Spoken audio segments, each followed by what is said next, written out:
What if I told you that in just 10 days, millions of Americans could start feeling the real effects of this government shutdown, and most people still don't realize how it could directly impact their Social Security, Medicare, or even food benefits. The shutdown has now stretched past 3 weeks, tying for the second longest in U.S. history.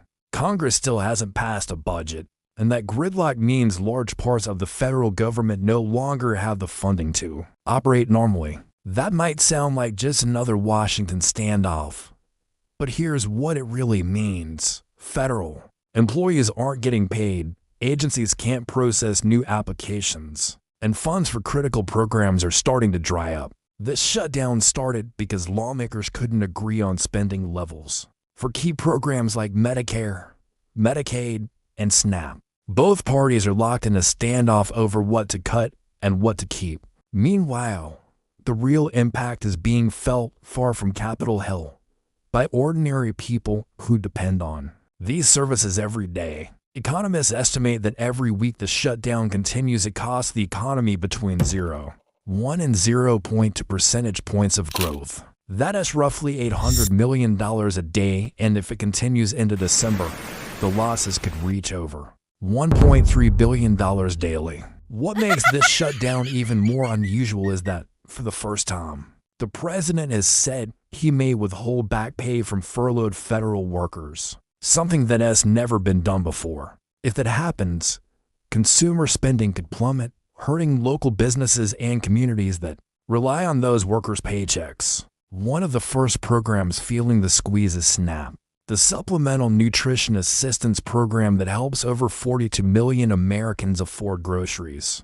States like Texas, Pennsylvania, and Illinois have already warned that November benefits might not go out if Congress doesn't act by October 27th, just days away. And it's not just SNAP, which provides food assistance for low-income mothers and young children, has enough funding to last only until October 31st. After that, states say the money runs out unless the shutdown ends. Officials are calling the situation unprecedented, and it is all happening as food prices are already up more than 3% compared to last year, adding even more pressure on families and seniors living on fixed incomes. Now, let's talk about what everyone wants to know. Will my Social Security check still come? For now, the answer is yes. Social Security payments are still being issued because they're funded by their own trust funds, not the yearly congressional budget. But here's the catch. While the checks will keep coming, the services behind them are slowing down fast. That means new claims and appeals will take longer to process, replacement cards could be delayed, and wait times on phone lines and in local offices will be much longer than usual. In previous shutdowns, we saw backlogs pile up quickly, and this one is already shaping up to be worse if it continues into November. Medicare is in a similar situation. Your current coverage will continue, so you won't lose access to health care.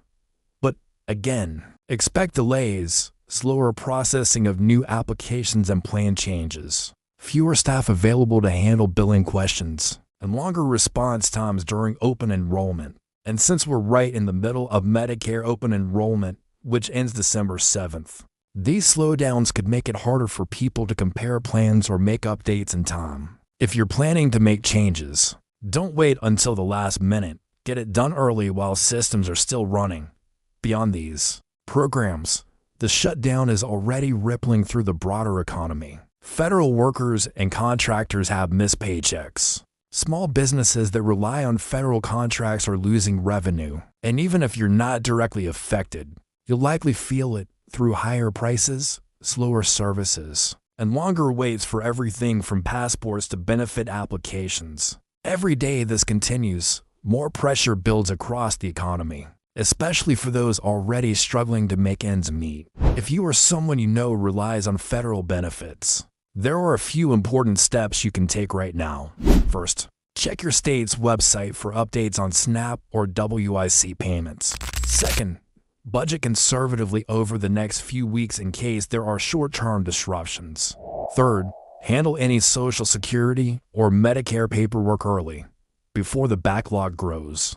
Keep copies of all your confirmation numbers and paperwork in case you need to prove eligibility or resubmit later. And finally, share what you've learned. Many people don't realize how soon this could start affecting them. If you're helping someone who's 65 or older and feeling overwhelmed by all the confusion around Medicare, there's a free resource that can help. It's called Shutdown.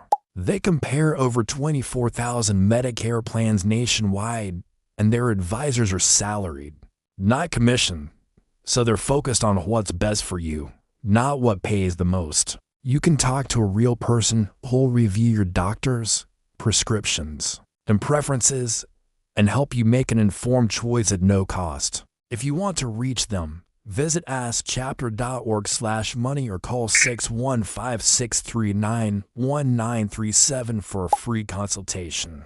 The bottom line is this: if Congress doesn't act by October 27th, millions of Americans could wake up to find the safety nets they depend on, food assistance, healthcare, and Social Security services, suddenly disrupted. This isn't just a political fight in Washington.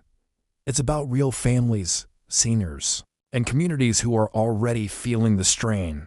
So, what do you think? Will lawmakers reach a deal before the deadline, or are we heading into November with even more uncertainty for millions of Americans? If you found this breakdown helpful, make sure to like, subscribe, and share this video so more people can stay informed and prepared before the clock runs out.